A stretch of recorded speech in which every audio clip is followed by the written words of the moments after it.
Hi hello నమస్కారం. నేను మీ కుమార్. మీరు చూస్తున్నారు మీకోసం ఇన్ఫో యూట్యూబ్ ఛానల్. ఈరోజు తెల్ల రేషన్ కార్డు గురించి, తెల్ల రేషన్ కార్డులో కొన్ని పేర్లు తొలగించబడుతున్నవి, వాటి యొక్క వివరాలు మన వీడియోలో తెలుసుకుందాం. మనందరి దగ్గర తెల్ల రేషన్ కార్డు ఉంది, కానీ మీ రేషన్ కార్డులో ఉన్న కొన్ని పేర్లు తొలగించబడతాయి.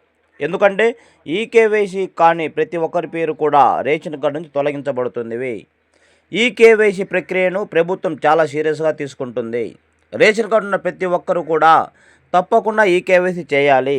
ఆ ఈకేవైసీ ఎక్కడ చేయాలి, ఎలా చేయాలి, చేయకపోతే ఎప్పటిలోపు మన పేరు తొలగించబడుతుంది అనే పూర్తి వివరాలు ఈ వీడియోలో తెలుసుకుందాం.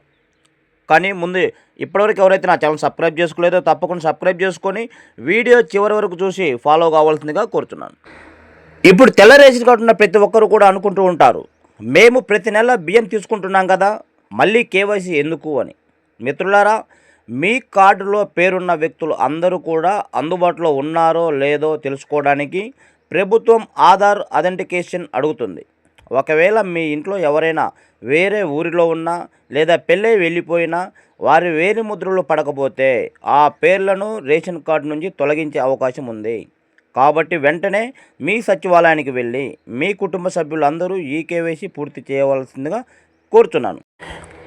కుటుంబంలో 10 మంది ఉంటే 10 మంది తప్పకుండా ఈ కేవైసీ చేయాలి. 5 మంది ఉంటే 5 మంది తప్పకుండా ఈ కేవైసీ చేయాలి.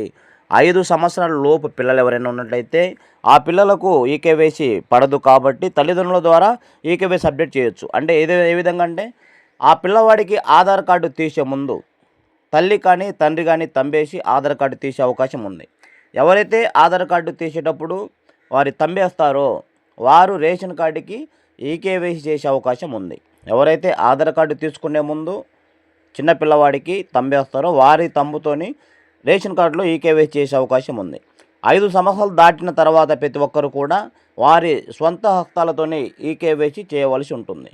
అలా చేయని పక్షంలో వారి రేషన్ కార్డులోంచి ఆ పేరు అనేది తొలగించబడుతుంది. ఒక రేషన్ కార్డులో 5 మంది ఉన్నట్లయితే 5 మంది తప్పకుండా ఈ కేవైసీ చేయవలసి ఉంటుంది. అలా కాకుండా ముగ్గురు ఈ కేవైసీ చేసి ఇద్దరు ఈ కేవైసీ చేయకుంటే ఆ ఇద్దరి పేర్లు ఆ కార్డు నుంచి తొలగించబడుతుంది. కావున ప్రతి ఒక్కరు కూడా కార్డులో ఉన్న పిల్లలైనా కానీ పెద్దలైనా కానీ ప్రతి ఒక్కరూ ఈ కేవైసీ చేయవలసిందిగా కోరుతున్నాను. అదేవిధంగా కొంతమందికి ఈ కేవైసీ తంబు పడదు. అలాంటప్పుడు ఏం చేయాలంటే మన దగ్గరలో ఉన్నటువంటి ఆధార్ సెంటర్కి వెళ్ళి ఈ కేవైసీ అప్డేట్ చేయించుకున్నట్లయితే మళ్ళీ 10 తంబులు అక్కడ తీసుకోవడం జరుగుతుంది. ఈ కేవైసీ అప్డేట్ చేసిన 24 గంటల్లోపు వారి తమ్ములంటే ఎక్కడైనా పడడం జరుగుతుంది.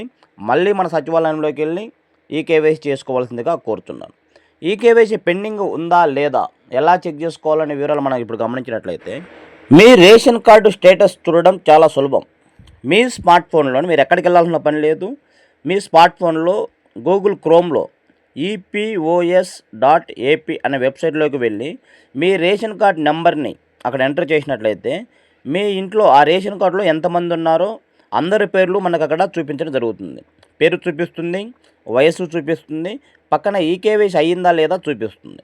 ఈకేవైసీ దగ్గర గ్రీన్ ఉంటే వారి ఈకేవైసీ కంప్లీట్ అయినట్టు, రెడ్ మార్కులో ఉంటే ఈకేవైసీ పెండింగ్ ఉన్నట్లు. ఎవరికైతే అలా పెండింగ్ అని రెడ్ మార్కులో ఉంటుందో అని క్లియర్గా కనిపిస్తుంది, ఆ రెడ్ మార్కులో పెండింగ్ ఉన్నట్లయితే వెంటనే మీ సచివాలయంకి వెళ్ళి మీకు సంబంధించిన సచివాలయ ఎంప్లాయీ ఉంటారు, ఆ ఎంప్లాయర్ దగ్గరికి వెళ్ళి ఈ కేవైసీ కంప్లీట్ చేసుకునే అవకాశం ఉంది. లేదా మీ డీలర్ దగ్గర కూడా ఈ కేవైసీ చేసుకునే అవకాశం ఉంది. ప్రజెంట్ అవకాశం ఉందో లేదో తెలియదు, కానీ గతంలో ఉండేది. ప్రస్తుతం అయితే సచివాలయంలో ఈ కేవైసీ అయితే తప్పకుండా చేస్తున్నారు. అలా పెండింగ్ ఉన్నవారు ముందే జాగ్రత్త పడి తప్పకుండా ఈ కేవైసీ చేయించుకోండి. ఒకవేళ ఈ కేవైసీ నిర్లక్ష్యం చేసినట్లయితే త్వరలో మీ కార్డులో నుంచి మీ పేరు తొలగించబడుతుంది. ఒకసారి కార్డులో నుంచి పేరు తొలగించబడితే మళ్ళీ ఆ కార్డులో మీ పేరు కొత్తగా జాయిన్ కావడానికి చాలా ఇబ్బందులు ఉంటాయి, చాలా లేట్ అవుతుంది. ప్రభుత్వం ఎప్పుడో ఒకసారి జాయినింగ్ అవకాశం ఇస్తుంది. కాబట్టి నిర్లక్ష్యం వహించినట్లయితే చాలా నష్టపోవడం జరుగుతుంది. కావున ఇప్పుడే మీ ఫోన్లోనే ఈ కేవైసీ ఎవరికి పెండింగ్ ఉందో ఒకసారి చెక్ చేసుకొని పెండింగ్ ఉన్న వారందరూ కూడా ఈ కేవైసీ కంప్లీట్ చేసుకోవాల్సిందిగా కోరుతున్నాను. రేషన్ కార్డు అనేది కేవలం ప్రతి నెల బియ్యం తీసుకోవడం కోసమే కాదు, ప్రభుత్వ పథకాలు ఏవి అందాలన్నా కానీ లేదా ప్రాణాపాయ స్థితిలో ఉన్నప్పుడు హాస్పిటల్లో బిల్లులు రావాలన్నా కానీ ప్రతి ఒక్కదానికి కూడా రేషన్ కార్డు అనేది చాలా ఇంపార్టెంట్. బ్యాంకులో అకౌంట్ ఓపెన్ చేయాలన్నా కానీ, పొదుపులో జాయిన్ కావాలన్నా కానీ, పిల్లల స్కూలు స్కాలర్షిప్ రావాలన్నా కానీ, ప్రతి ఒక్కదానికి కూడా రేషన్ కార్డు అనేది చాలా ఇంపార్టెంట్. అందుకని నిర్లక్ష్యం చేయకుండా, అశ్రద్ధ చేయకుండా వెంటనే మీ యొక్క రేషన్ కార్డులో ఎవరికైనా ఈకేవైసీ పెండింగ్ ఉందో చూసుకొని తప్పకుండా, ముఖ్యంగా చిన్నపిల్లలు చదువుకునే పిల్లలకు చాలా అవసరం కాబట్టి ప్రతి ఒక్కరి పేరు చెక్ చేసుకోండి. ఈకేవైసీ పెండింగ్ ఉన్నట్లయితే తప్పకుండా మీ యొక్క సచివాలయంకి వెళ్ళి చెక్ చేసుకొని ఈకేవైసీ పెండింగ్ కంప్లీట్ చేసుకోవాల్సిందిగా కోరుతున్నాను. ఈ ఇన్ఫర్మేషన్ మీకు నచ్చినట్లయితే మీ ఫ్రెండ్స్కి, మీ బంధువులకి షేర్ చేయండి. అదేవిధంగా ఈ వీడియోకి లైక్ చేయండి, కామెంట్ చేయండి. మీకు ఏమైనా డౌట్ ఉన్నట్లయితే కామెంట్ బాక్స్లో కామెంట్ చేయండి.